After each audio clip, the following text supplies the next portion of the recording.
How you doing? Hello. Happy Friday. Happy Friday. Yeah, Every so day feels the same these days, doesn't it? it really does. A lot of questions. Let's get right at it. So after 28 days, end of April, what happens to Brampton?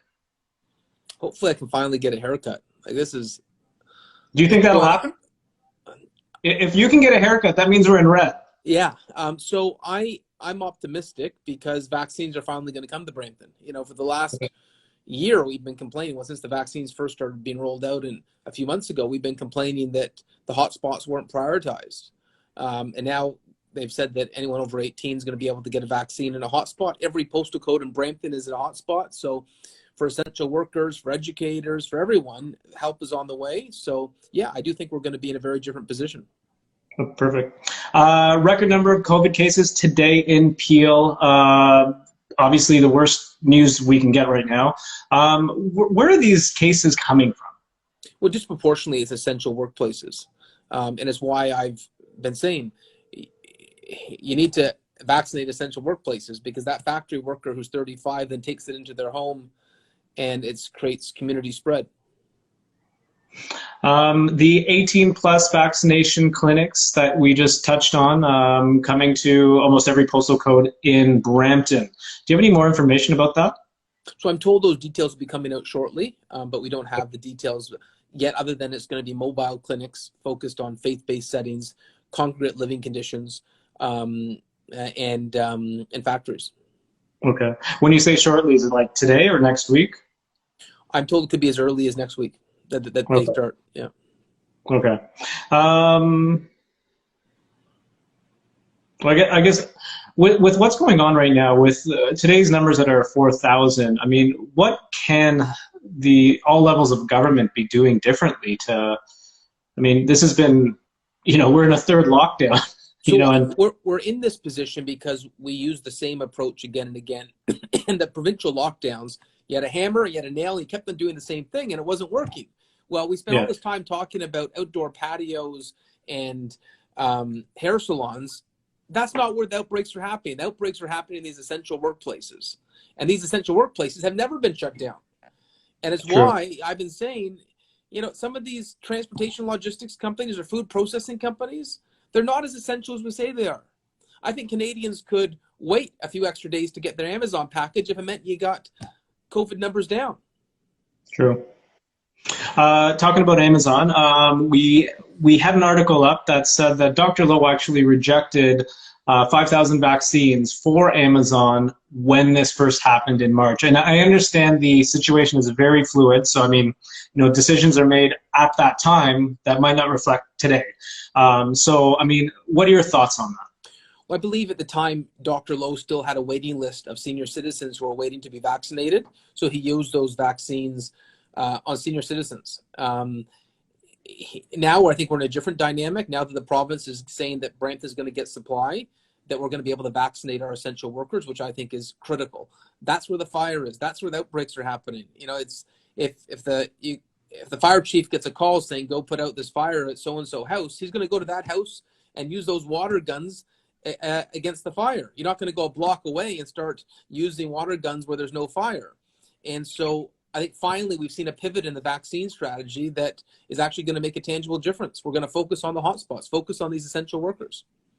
Do you know if those 5,000 vaccines are still available for Amazon or any of these super warehouses in Brampton? Yeah, well, actually, more than just Amazon, they've now opened it up for all essential workers. So all essential workers in Brampton are going to get vaccinated. We're going to have mobile units available for factories. And so this is not 5,000. Now we're going to get hundreds of thousands. Okay. Insaga reports on international flights and domestic flights that come in with COVID-19 cases every Wednesday and Saturday. And every Wednesday and Saturday, we report on at least 20 to 30 flights that are coming in with COVID, that are still coming in with COVID every week. So what are your thoughts on that? I mean, literally, it's coming in.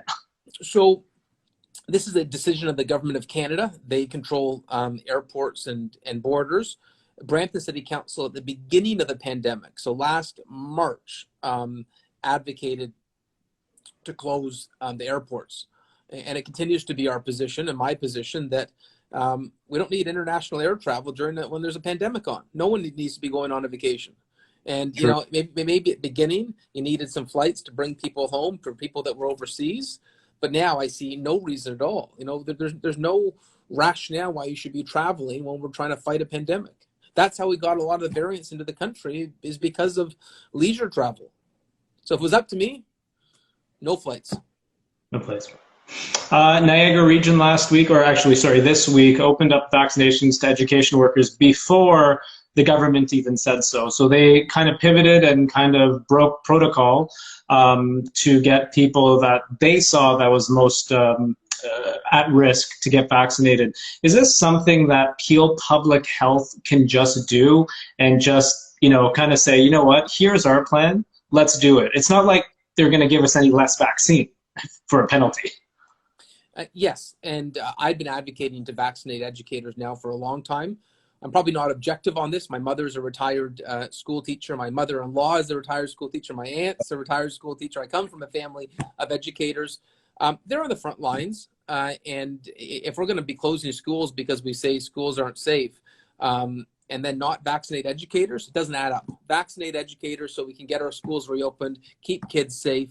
And I'm glad that the province agreed to our request to vaccinate educators. Every educator in Brampton is now going to be vaccinated. Do you think Peel Public Health can just, you know, kind of create their own plan for vaccination? So Peel built a plan based on the vaccine supply they had, which was inadequate. Okay. Peel Public Health had was doing 8,000 vaccines a day, and they have a capacity to do 70,000. They had literally hundreds of thousands of people wanting to get vaccines. They just didn't have the vaccines.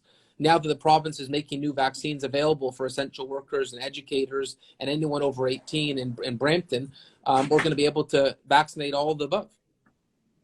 That means that you can get the vaccine too, right? Yeah. When it's time. Okay.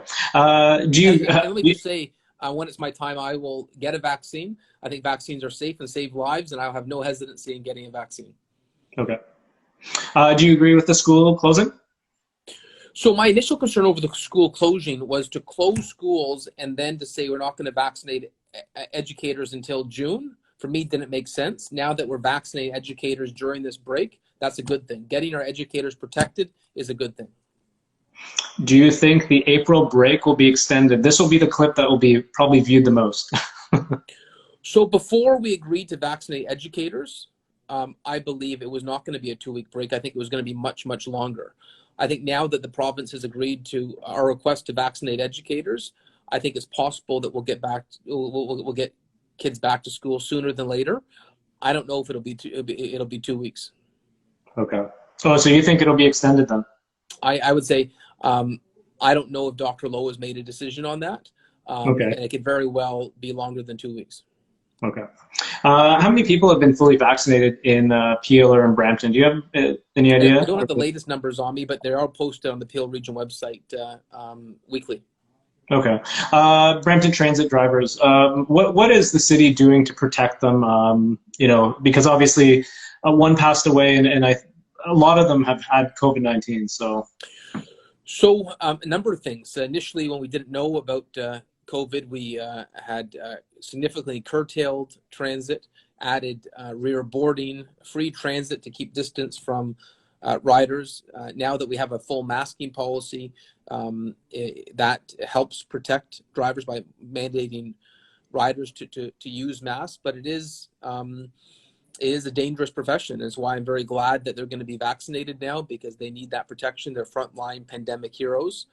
It was the transit union that asked me to cancel the Amazon route, which we did immediately. You know, I work closely with ATU, our local transit operators union, and I'll continue to do so.